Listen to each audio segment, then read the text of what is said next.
క్రీస్తునందు ప్రియమైన సంఘమా, దేవుని యొక్క శక్తివంతమైన నామమును బట్టి, ఆత్మదేవుని మహాకృపను బట్టి ఈ దిన సాయంకాల ఆరాధన నిమిత్తమై పరిశుద్ధాత్మదేవుడు మనలను జీవముతో ఆయనకు ఆత్మీయతతో కూడిన స్థితిని అనుగ్రహించినందుకు దేవాతి దేవునికి మొట్టమొదటిగా మనము కృతజ్ఞతలు చెల్లించబద్దలమవుతున్నాం. హల్లెలూయా. ఆత్మదేవుని ఆత్మశక్తిని బట్టి క్రీస్తు ప్రభులు వారి శ్రమల కాల ఆరాధనలు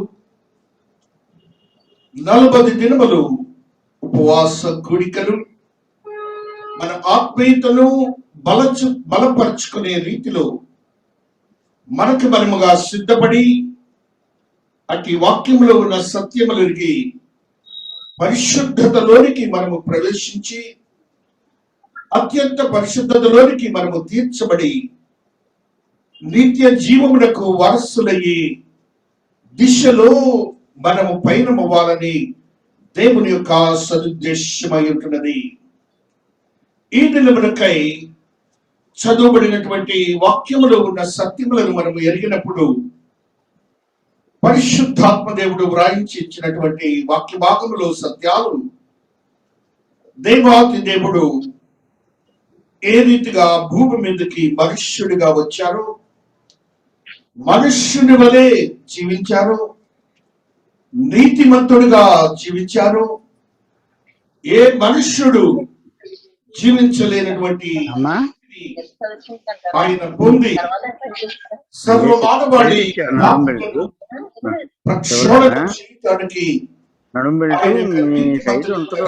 ప్రోక్షించి మానవాడిని ఆయనకు అత్యంత సమీపమయ్యే మనుష్యులుగా ఆయన తీర్చడానికి ఆయన శరీరమును మానవ శరీరమును దాల్చి ఆయన జీవించిన విధానము మనకు తెలిసే ఉంటున్నది.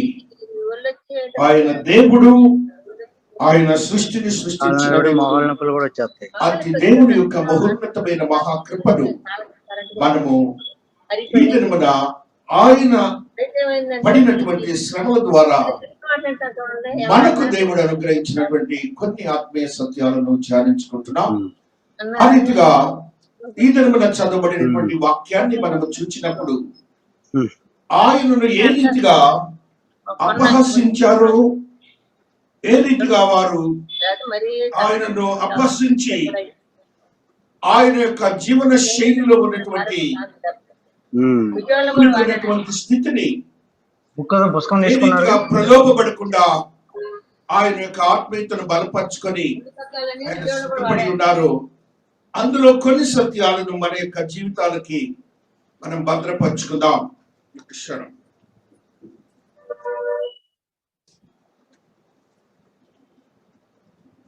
ఆ రీతిగా దేవుని యొక్క మహోన్నతమైన మహాశక్తిని బట్టి చదవబడినటువంటి వాక్యంలో ఉన్నటువంటి మాటలన్నీ మీరు చూచినప్పుడు ఒక మనుష్యునికి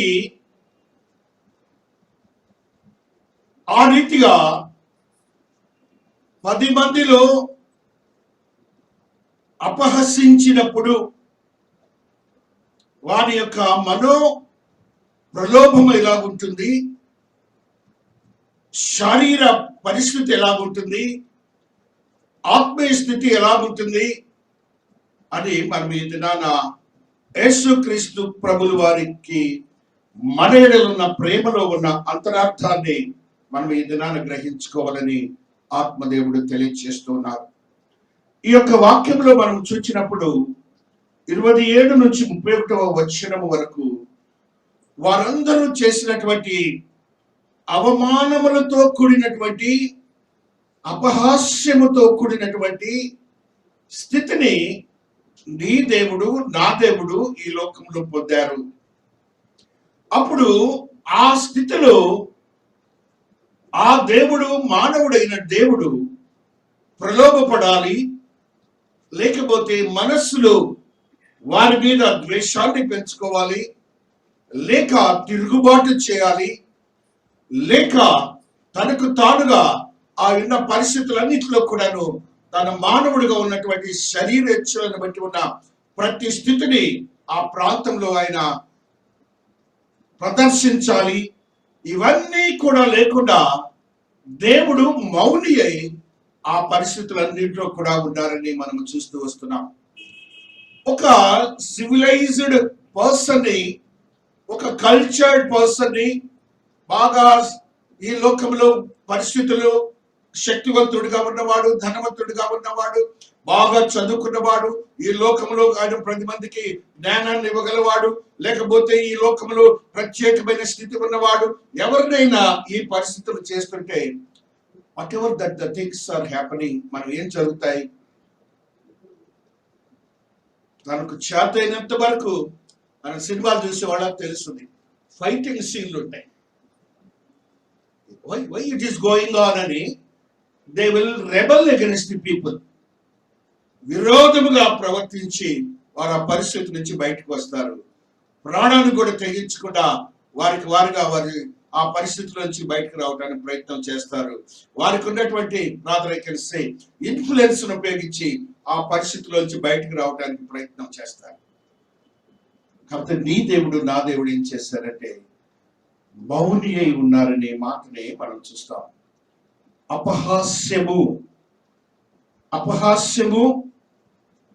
ఇట్స్ ఎ సాంస్క్రిట్ వర్డ్, ఎగతాళి తెలుగు వర్డ్, గేలి colloquial word, insult English word. ఈ యొక్క మాటలతో మన జీవితాల్లో, మన బాల్య దశ నుంచి మనము మరణించేంత వరకు మన జీవితాల్లో ఎవరినైనా అపహాస్యము చేసే మనసుతో, అపహాస్యము చేసే చూపుతో, అపహాస్యము చేసే నాలుకతో, అపహాస్యము చేసే జీవన క్రమం కలిగి ఉంటే ఏదైనా నా దేవుని ఎదుట ఒప్పుకోవాలి. మనం ఒక మనిషిని ఎగతాళి చేయటం అనేది ఈ లోకంలో సాతానుడి యొక్క లక్షణమై ఉంటున్నది. ఆ ఎగతాళి చేసినప్పుడు ఆ మనుష్యుడి పదే వ్యధ, బాధ, లేకపోతే ఆయనకున్నటువంటి ఆందోళన, ఏడ్పు, దుఃఖము, ఇవన్నీ కూడాను మనకు శాపాలుగా ఉంటాయని మీరందరూ గ్రహించాలి. అలాగా మన జీవితాల్లో అపహాస్యం అనేది మనం చేయకూడదని ఆయనను అపహసించినటువంటి మనుషుల ద్వారా మనం గ్రహించాలి. ఈవెన్ టుడే బైబిల్ చదువుతారు, దేవునితో ఉంటారు, అయినప్పటికీ ఇట్లా ఎగతాళి కన్నానులే అంటుంటారు. నో సిస్టర్ ఆఫ్ వర్డ్స్, మనకి లేవు. మనకి వాక్యం చెప్పింది కదా, మనతో వాక్యం మాట్లాడింది కదా, మనం ఎందుకు అలాగ మాట్లాడాలి? మనం ఎందుకు అలాంటి చూపులు చూడాలి? మనకంటే తక్కువ వాడిని, మనకంటే అందవిహీనుడిని, మనకంటే ఏ విధమైన సోషల్ స్టేటస్ లేని వాడిని, లేకపోతే ధనహీనుడిని ఎందుకు మనము ఎగతాళి చేయాలి? నీ దేవుడు నీ కోసం చేసినటువంటి క్రియను నువ్వు గుర్తించుకోవాలి. నీ దేవుడు చేసిన క్రియను నువ్వు గుర్తించుకోవాలి. ఆయనను అపహాస్యం చేసినప్పటికీ ఆయన ఏ మాత్రం కూడా జారలేదు. చూపులో జారలేదు, నాలుకలో జారలేదు, శారీరరీత్యా జారలేదు. ఆయన యొక్క శరీరంలో, ముఖంలో ఏ మాత్రం కూడాను మార్పు లేని వాడుగా ఉన్నాడు. యాజ్ ఇట్ ఈజ్ గా ఉన్నాడు. అలా ఉండుట సాధ్యమా? అక్కడే అపవాది ఎదురు చూస్తూ కూడా ఉన్నాడు. అంటాడు దేవాతి దేవుడు ఒక సందర్భంలో, ఇది అంధకార సంబంధమైన క్రియ అంటారు. ఆ రీతిగా సాతానుడు ఎదురు చూస్తూ ఉన్నాడు. ఈయన ఓడిపోవాలని. ఈయన ఓడిపోతే సాతానుడు ధ్వజమెత్తి మరలా మరణంపై అధికారాన్ని తీసుకొని మానవ జాతిని నరక ప్రాప్తులను చేయటానికి సిద్ధముగా ఉన్నాడు.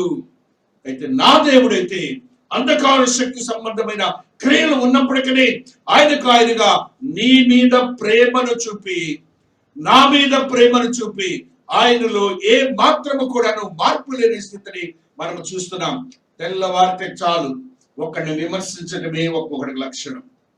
ఆ విమర్శలో అపహాస్యం ఉంటుంది, ఆ విమర్శలో ఎగతాళి ఉంటుంది, ఆ విమర్శలో దేవునికి విరోధమైన మాటలు ఉంటాయని ఒక విశ్వాసిగా నువ్వు గ్రహించాలని పరిశుద్ధాత్మ దేవుడు తెలియజేస్తున్నాడు. చదవబడినటువంటి వాక్యాన్ని ఒక పర్యాయం చదువుకుంటున్నాం.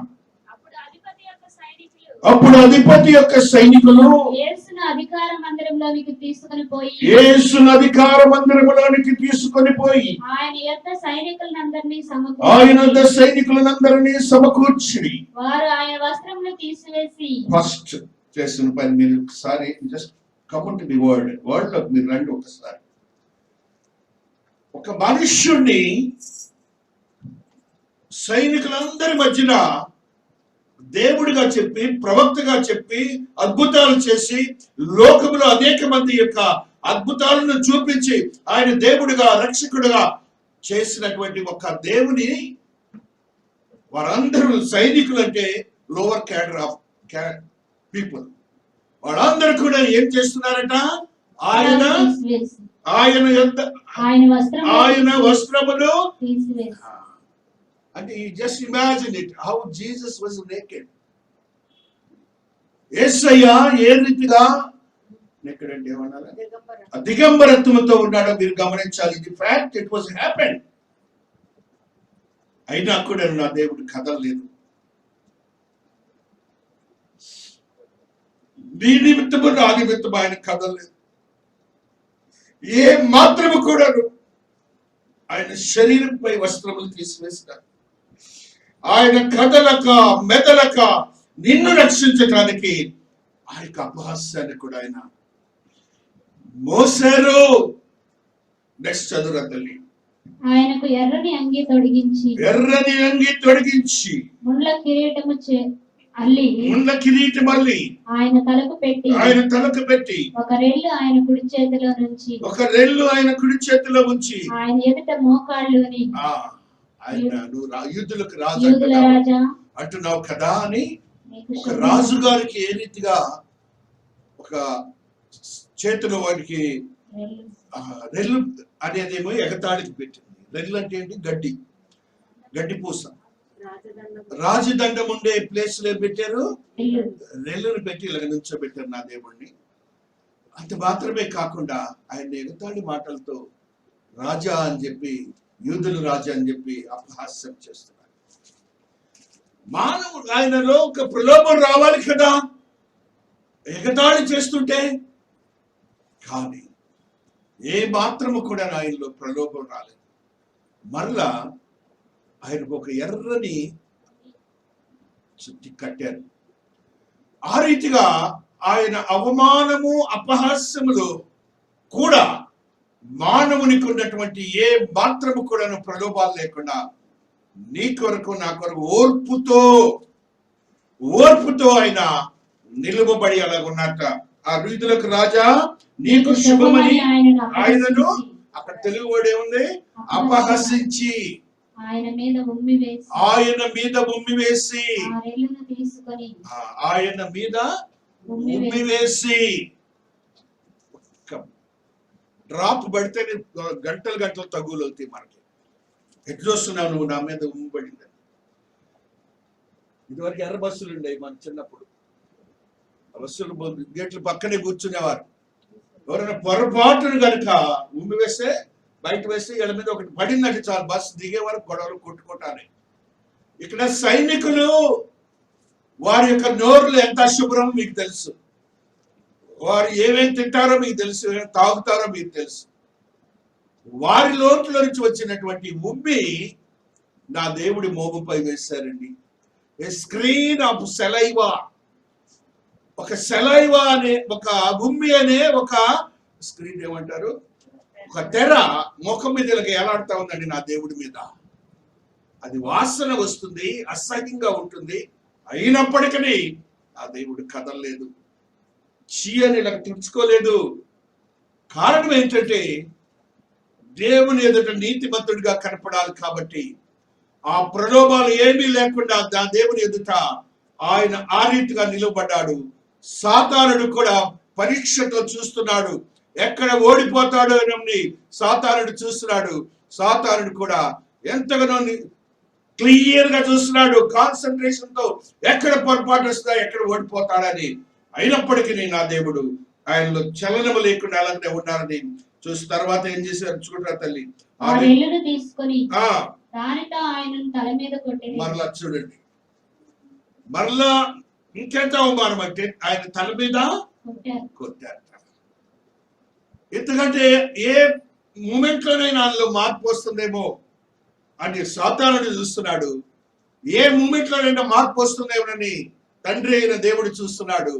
అక్కడ ఉన్నటువంటి మనుషులేమో ఆయన్ని ఎగతాళిగా చూస్తున్నారు. ఆయన అయితే నిశ్చేష్టుడై ఈ రీతిగానే ఉన్నాడు. మార్పు లేని హృదయము, మార్పు లేని మనస్సు, మార్పు లేని శరీరము, మార్పు లేని దృష్టి, మార్పు లేని ముఖ తేజస్సును కలిగిన వాడిగా ఆయన ప్రాంతంలో నుంచున్నట్టుగా మనం చూస్తున్నాం. కారణం ఏంటంటే నిన్ను నన్ను రక్షించడానికి ఎంత చేసినా కూడా మనం ఆయన మీద ప్రేమను చూపించలేకపోతున్నాం. ఆయనైతే మన మీద ప్రేమను ఎలాగ చూపించాడంటే ఈ ఇన్సిడెంట్ ఎపిసోడ్ అంటారు దీన్ని, ఈ ఇన్స్టాంట్ అంటారు, జరిగిన సంగతి. ఈ యొక్క ఇష్యూలో ఆయన ఏ మాత్రము కూడాను ఆయన వాక్యానుసారము తద్రీతిగా నివసించి నిన్ను నన్ను రక్షించడానికి కావలసిన హజార్డ్స్ ఏదైతే అవరోధాలు ఉన్నాయో ఆ అవరోధాలన్నీ కూడాను జయించి ఆయన నిలబడిన వాడిగా ఉన్నాడని మనం గ్రహించాలి. తర్వాత చదువు. ఆయనను అపహసించిన తరువాత ఆయన మీదనున్న అంగీని తీసివేసి ఆయన వస్త్రములు ఆయనకు తొడిగించి సిలువ వేయుటకు ఆయనను తీసుకొని పోయిరి. ఇంత అపహాస్యము జరిగింది ఒక మనుష్యుడికి. ఆ మనుష్యుడేమో దేవుడైపోయారు.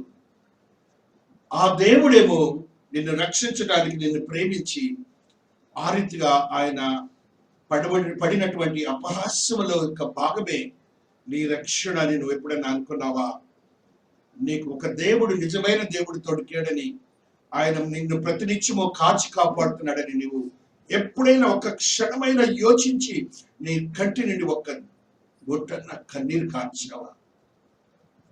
ఆయన చేసిన క్రియను మనము గుర్తించుకొని మన పాపములు దోషములు ఇక మీదట ఉండకూడదని, ఒకరిని ఎగతాళి చేసే స్థితి అస్సలు ఉండకూడదని మనం గ్రహించాలి. అసలు నా దేవుడి రియల్ పొజిషను డేనియలు ప్రవచనములు మనం చూస్తాం. దానియేలు దేవుడు ఎలాగుంటాడో చూస్తున్నాడు. అలాంటి దేవుడు పడిన శ్రమని ఒకసారి కంపారిటివ్ స్టడీ చూసుకోండి. దానియేలు గ్రంథము 10వ అధ్యాయము 5వ వచనాన్ని చదువుకున్నాను. డేనియల్ 10:5. నేను కన్నులెత్తి చూడగా కనబడెను, నడుమున నీ దేవుడు ఎలాగంటే బంగారంతో నడికట్టును బంగారం కట్టుకున్నట్టు నీ దేవుడు ఎలా చూస్తున్నాడు డానియల్. అలాంటి దేవుడు ఇక్కడ ఒక పిచ్చి సైనికుల చేత ఉమ్మివేయబడి, పిచ్చి సైనికుల చేత ఎగతాళి చేయబడి, బట్టలు ఉప్పతీసే యవనస్తుడండి. యవనస్తుడికి ఎంత ప్రలోభం ఉంటుందో తెలుసా? ఆయన చేసినా కూడా ఏ మాత్రం కూడాను వెనుకాడలేదు. నీ రక్షణ నిమిత్తము ఓర్పుతో ఓర్మితో ఆయన అపహాస్యాన్ని భరించాడు. నెక్స్ట్ చదువురా తల్లి. ఎలాగుంది అందం? రక్తవర్ణపు అంటే ఆయన రంగుని ఎవరు ఇమాజిన్ చేయలేరు. అంత గొప్ప దేవుడు నీ దేవుడు. ఆయన శరీర సౌష్ఠవాన్ని గురించి చెప్తున్నాడు దానియేలు భక్తుడు. నెక్స్ట్ చదువురా తల్లి.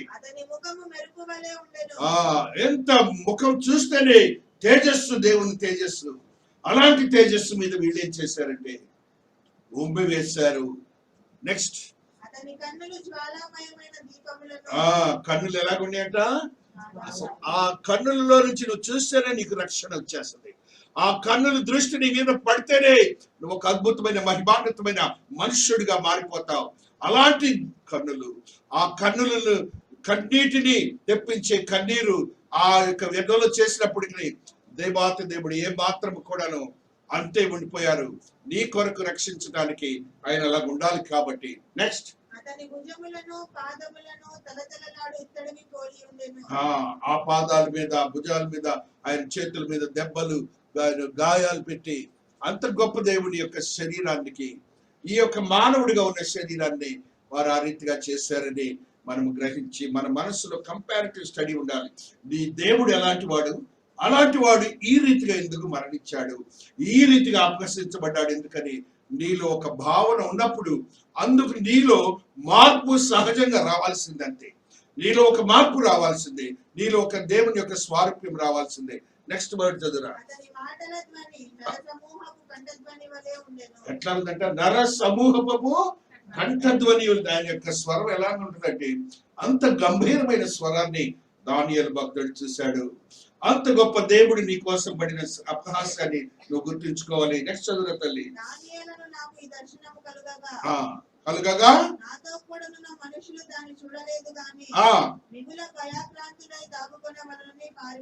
అంతటి గొప్ప దేవుని మనము కలిగి ఉండి ఆ క్రియలను ఏదో కామన్ ఇష్యూ లాగా మనం తీసుకుంటున్నాం.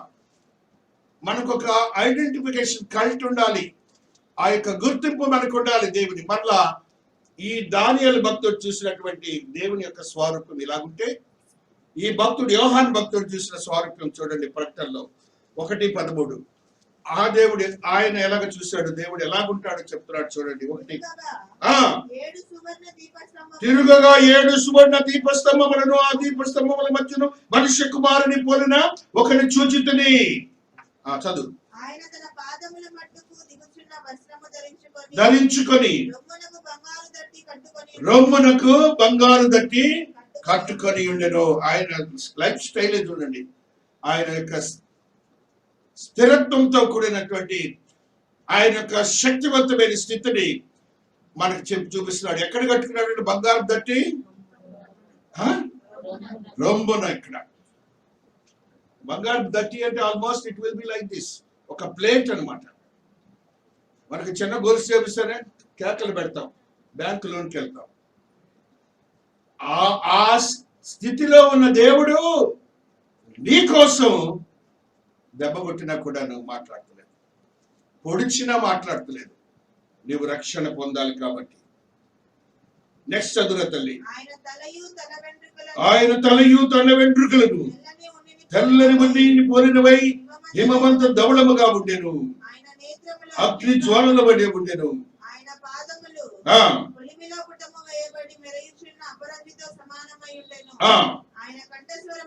విస్తార జల ప్రవాహముల దగ్గర ఉండెను,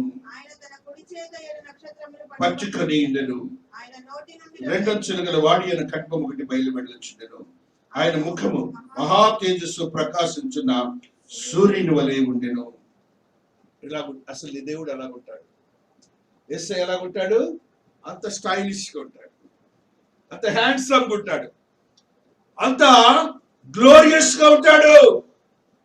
ఆయన వచ్చి నీ కోసం మరణించి, నీ కోసం అపహరించబడి, నీ కోసం ఆయన పడినటువంటి ఆయన దాన్ని ఏమంటారు? ఈ యొక్క గడ్డాన్ని ఇలా పీకుతారండి, పెరికి వేయ. ఈ గడ్డాన్ని ఇలాగ ఆయన గడ్డ ఉంటుంది, ఇలా పీకుతారు. అంటే ఎలాగుంటుంది? ఎంత నొప్పి అంటే కెనాట్ ఇమాజిన్. అయినప్పటికీ నీ స్థిరత్వం, ఎందుకంటే నిన్ను రక్షించాలి కాబట్టి, నన్ను రక్షించాలి కాబట్టి ఆ వ్యధ బాధ అంతా కూడా ఆయన మోసాడు. ఆ నెక్స్ట్ మనము చూసినప్పుడు ఆత్మదేవుడు మాట్లాడుతున్న కొన్ని సత్యాలను మనం చదువుకున్నాం. దేవుని యొక్క దానియేలు ఏ రీతిగా దేవుని చూశాడు, యోహాను భక్తుడు దేవాత్మ దేవుని ఎలాగ చూశాడు మనం చూసాం. అంత గొప్ప దేవుడు నీ కోసం మరణించాడని ఆత్మదేవుడు తెలియజేసిన మాటలను మనం చూస్తున్నాం. 2 కొరింథీ 4:4 ఒక మాటను చదువుకుంటాం. 2 కొరింథీ 4:4 ఒక మాటను చదువుకుంటాం. హల్లెలూయా.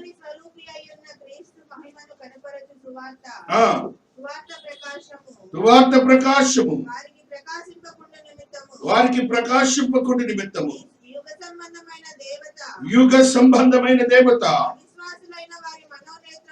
అవిశ్వాసులైన వారి మనోనేత్రములకు గ్రుడ్డితనము కలుగ చేశాను. వాళ్ళకి గ్రుడ్డితనాన్ని ఎవరు కలుగ చేశారట? సేటన్ కలుగ చేశాడు. వాళ్ళు అవిశ్వాసులు. అలాగనే ఇప్పుడు కూడా విమర్శలు, బోల్డ్ విమర్శలు మనం ప్రపంచంలో చూస్తూ ఉంటాం. ఆ బేకుల నుంచి ఎడదేశంలో నేను దేవుడయ్యా అని అన్న వాళ్ళు చాలా మంది విన్నాం. ఎందుకు చేశాడనేది ఎవరికి అర్థం కాదు, అవిశ్వాసులకు అర్థం కాదని. అంధకార సంబంధమైన క్రియలు ఉన్న వాళ్ళకి అవి అర్థం కావు, ఆత్మ సంబంధమైన జ్ఞానం ఉన్న వాళ్ళకి అవి అర్థమవుతాయి. ఆ రీతిగా నీవు ఆత్మీయతను బలపరుచుకున్నప్పుడు దేవుడు శక్తివంతమైన కార్యములు నీ జీవితాల్లో చేస్తాడని పరిశుద్ధాత్మ దేవుడు తెలియజేస్తున్నాడు. ఎఫిషియన్స్ 6వ అధ్యాయము 17వ వచనం, ఎఫెసీయులకు రాసిన పత్రిక 6వ అధ్యాయము.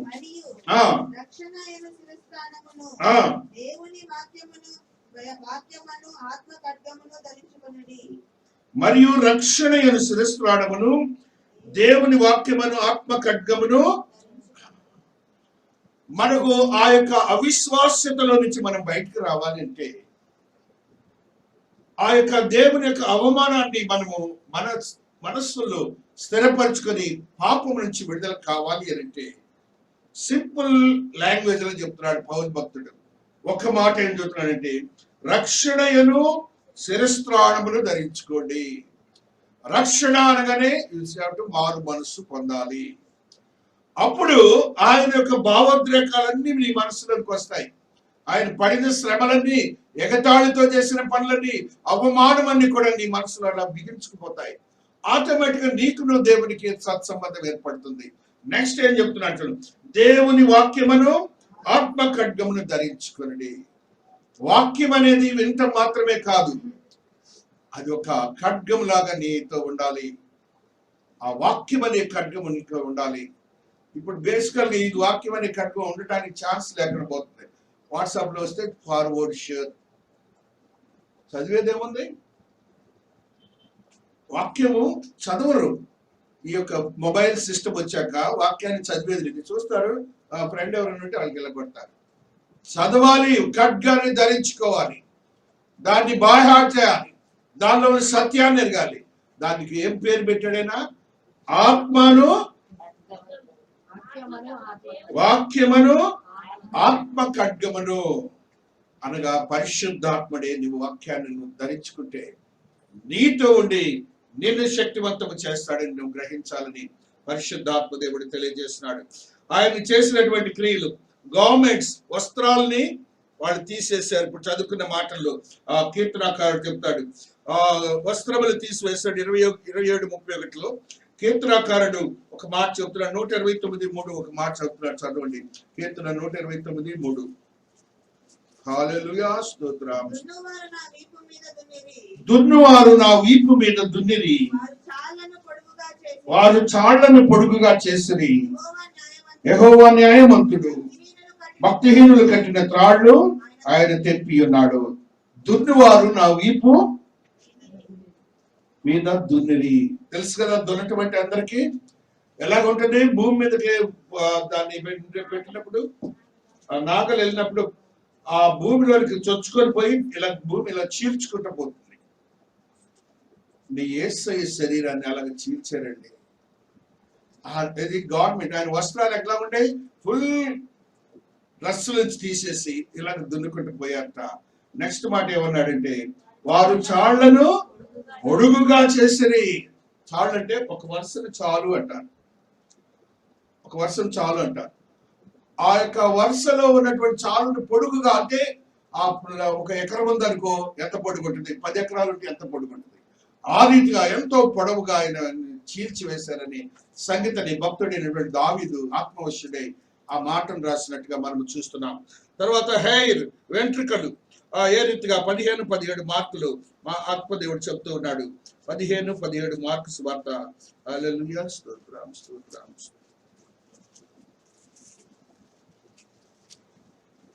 ఆయన ఊదారపు వస్త్రము తొడిగించి ముండ్ల కిరీటమును ఆయన తల మీద పెట్టి యూదుల రాజా నీకు శుభమని చెప్పి ఆయనకు వందనము చేయసాగిరి. మొక్కడి న్యాయం వస్తుంది బట్ల ఆయన తొలగించి ఆయన ఊదారపు వస్త్రం తొలగించి ముండ్ల కిరీటమును ఆయన తల మీద పెట్టి రొయ్యతో ఆయన తల మీద కొట్టి ఆయన మీద ఉమ్మి వేసి మోకాళ్ళని వారు ఆయనను అపహసించిన తరువాత 18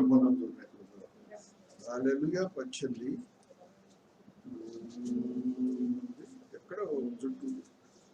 సరే, నెక్స్ట్ పోదాం. ఐస్ నీడ్ యోహాను 19:26. హల్లెలూయా, స్తోత్రం. చూచి అమ్మా ఆకాశము కలుగు ఆ, ఆయన మీద ఉన్న ఊదారం మొత్తం తీసివేసి ఆ, ఆయన బట్టలు ఆయనకు తొడిగించి ఆయన సిలువ ఎక్కి తీసుకెళ్ళిపోయింది. ఆయనను సిలువ వేయడానికి తీసుకుంటుంది. 20 చదువు యోహాను. అందుకు తోమా ఆయనతో, ఆ, నా ప్రభువా, ఆ, నా దేవా అనెను. ఆ, యేసు, ఆ, నీవు నన్ను చూచి నమ్మితివి, ఆ, చూడక నమ్మిన వారు ధన్యులని అతనితో చెప్పాను. చెప్పాను. నెక్స్ట్ నోరు ఎఫిషియన్స్ 6:17 చదివాము. ఎబ్రి 4:12 చదువురా. దేవుని వాక్యము ఎందుకనగా ఆ, దేవుని వాక్యము సజీవమై ఆ, బలము గలదై ఆ, రెండంచులు గల ఎటువంటి ఖడ్గము కంటెను వాడిగా ఉండి ఆ, ప్రాణాత్మలను కీళ్లను మూలుగను విభజించినంత మట్టుకు దూరుచు హృదయము యొక్క తలంపులను ఆలోచనను శోధించుచున్నది. 1 పేతురు 2:22.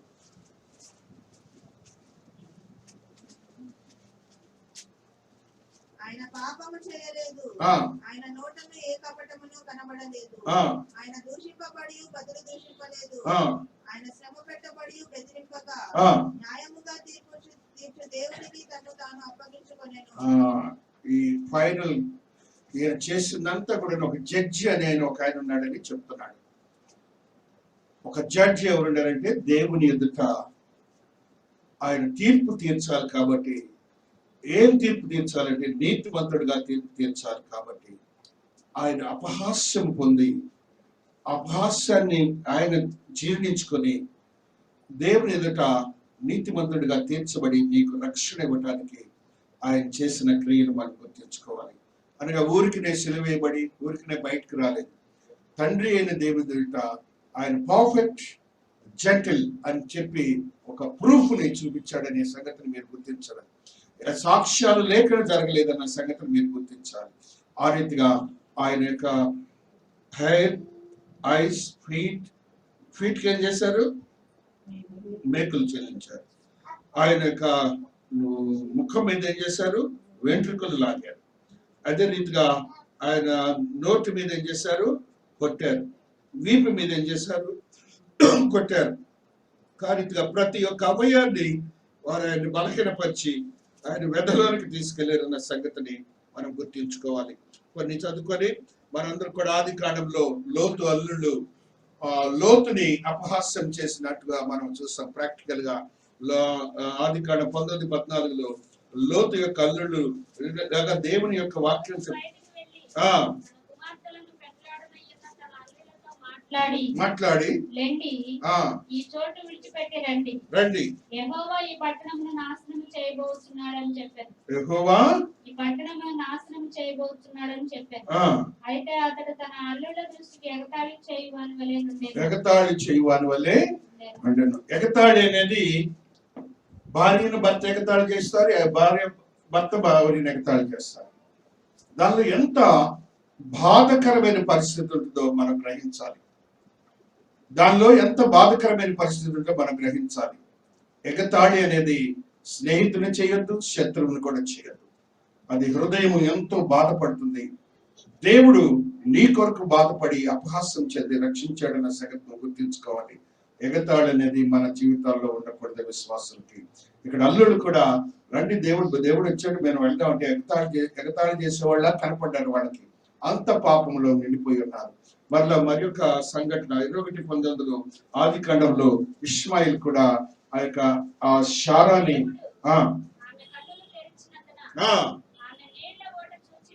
వెళ్ళి నీళ్లతో నింపి చిన్నవానికి త్రాగనిచ్చెను. దేవుడు ఆ చిన్నవానికి తోడయ్యుండెను. అతడు పెరిగి పెద్దవాడై అరణ్యంలో కాపరి నుండి విలుకాడాయను.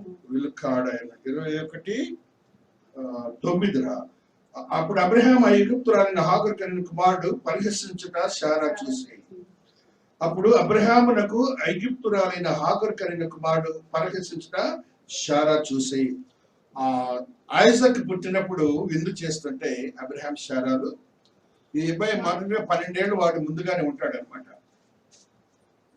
ఆ యొక్క సేవకురాలకు పుట్టినటువంటి కుమారుడు ఏం చేస్తున్నాడంటే ఎగతాళి చేయటం మొదలు పెట్టాడు. వీళ్ళుగా బయలుదేరారన్న మాట అనమాట. అందులో కాబట్టి ఎగతాళి అందువల్ల ఏమైపోయాడు? ఎగతాళి చేసినందువల్ల అక్కడేమో అల్లుళ్ళు మరణించారు ఎగతాళి చేసిన వాళ్ళు దేవుని సన్నిధిలో. ఇక్కడ ఎగతాళి చేసిన వాళ్ళు తరిమి వేయబడ్డాడు ఇంట్లో నుంచి. కానీ దాని పర్యవసానం మన జీవితాల్లో, మన కుటుంబాల్లో, మన బిడ్డల మీద ఉంటుందని మనం గ్రహించాలి. ఎగతాళి అనేది మనకి పనికిరాదు. కొన్ని చదువుకొని మనం ముగించుకుంటున్నాం. మత్తయి 24:4 హల్లెలూయా, హెచ్చరికలు. హల్లెలూయా, హల్లెలూయా. యేసు వారితో ఇట్లా నేను ఎవడనూ మిమ్మల్ని మోసపరచకుండా చూచుకొనడి. అనేకులు నా పేరిట వచ్చి నేనే క్రీస్తునని చెప్పి పలువురిని మోసపరచదు. మరి ఎక్కడ పడితే అక్కడ ఎగతాళితో కూడినటువంటి సువార్తీకరణ అయిపోయింది. ఇప్పుడు దాని కొరకు మీరు వెళ్ళకండి. 1 కొరింథీ 6:9. 1 కొరింథీ 6:9.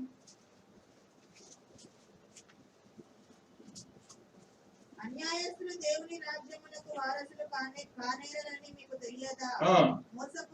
మోసపోకుడి. జారులైనను విగ్రహారాధకులైనను వ్యభిచారులైనను ఆడంగితనము గలవారైనను పురుష సంయోగులైనను దొంగలైనను లోబులైనను త్రాగుబోతులైనను దూషకులైనను దోచుకుని వారైనను దేవుని రాజ్యమునకు వారసులు కానేరని. ఇందులో ఈ మాటలన్నింటిలో బిహైండ్ ద స్క్రీన్ ఏంటంటే ఒక మనిషిని అపహాస్యం చేయటం.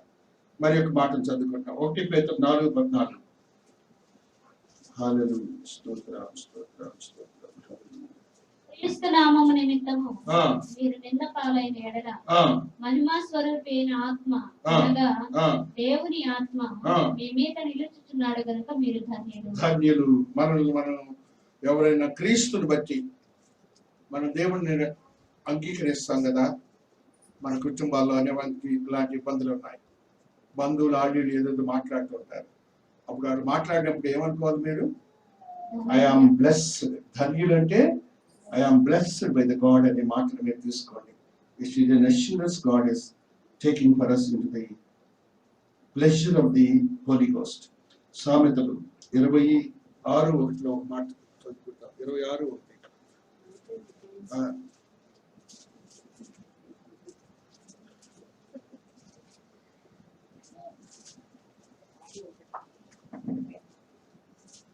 ఎండాకాలంలో మంచి గిట్టదు, కోత కాలంలో వర్షం గిట్టదు, అటువలే బుద్ధిహీనుడికి ఘనత గిట్టదు.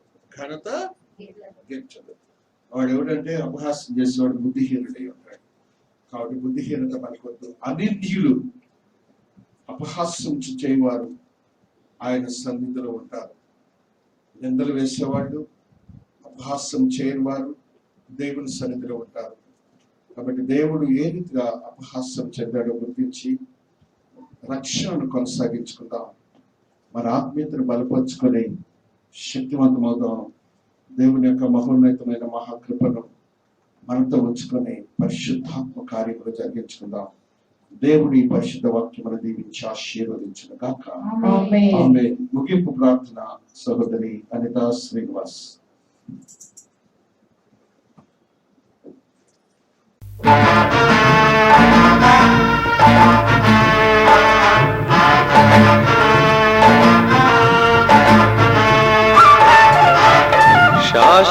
శాశ్వతమైనది నీవు నాయన చూపిన కృప